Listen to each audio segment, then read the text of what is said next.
Assalamu alaikum viewers, it's me Ali Rahman once again here with you. Today we are going to discuss phonics.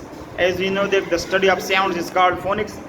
So today I am going to present a topic, soft and hard sounds.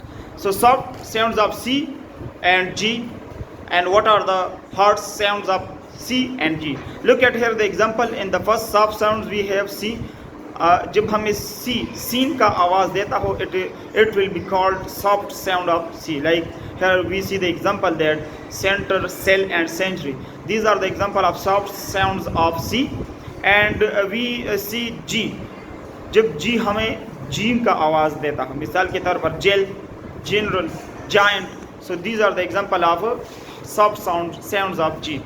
Now look at the hard sounds here of C and G.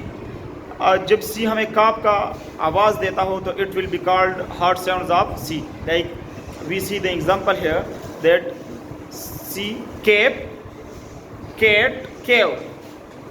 इसी तरह जी हमें जब gap का आवाज़ देता हो तो it will be called hard sound of G. Like here we see the example gas, gather and garden. Hopefully you understand the topic. इंशाल्लाह अगले वीडियो में मिलते हैं. See you next in the next video. Allah Hafiz.